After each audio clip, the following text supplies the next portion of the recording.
this is Dana from Giggle Wiggle Storytime, and I'm here to read you a new story. It's been a little while, and I've been busy teaching kids online, and so I'm here to read you a new story. This one's called Giraffes Can't Dance. This is a great book. I love this book. And this is by Giles, Andreas, and Guy Parker-Rees. So let's get started with Giraffes Can't Dance.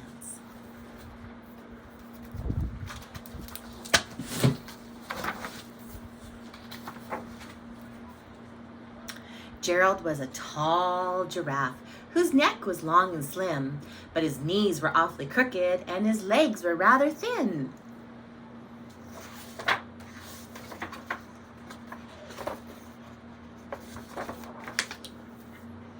He was very good at standing still and munching shoots off trees, but when he tried to run around, he buckled at the knees. Oh no, it's hard for giraffes because they have such long legs. Now every year in Africa, they hold the jungle dance where every single animal turns up to skip and prance. The jungle dance. And this year when the day arrived, poor Gerald felt so sad because when it came to dancing, he was really very bad.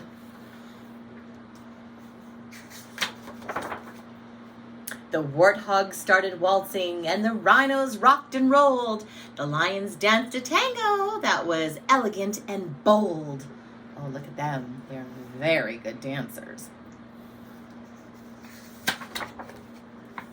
The chimps all did the cha-cha with a very Latin feel, and 8 baboons then teamed up for a splendid Scottish reel. Those monkeys sure can dance.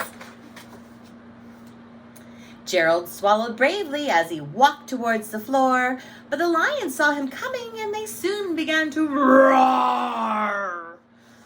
They looked at clumsy Gerald, the animals all sneered. "Giraffes can't dance, you silly fools! Oh, Gerald, you're so weird." Gerald simply froze up. He was rooted to the spot. "They're right," he thought. "I'm useless. Oh, I feel like such a clot." So he crept off from the dance floor and he started walking home. He'd never felt so sad before. So sad and so alone. Poor Gerald. Then he found a little clearing and he looked up at the sky. "The moon can be so beautiful," he whispered with a sigh. "Excuse me," coughed a cricket who'd seen Gerald earlier on, "but sometimes when you're different, you just need a different song." Oh, a different song. "Listen to the swaying grass and listen to the trees.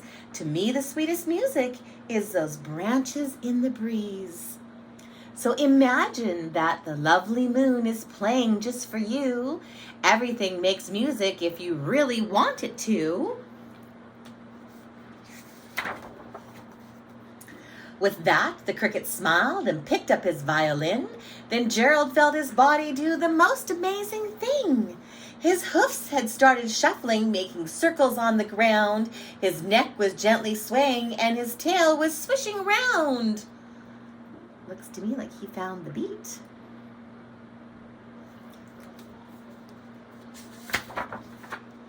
He threw his legs out sideways and he swung them everywhere.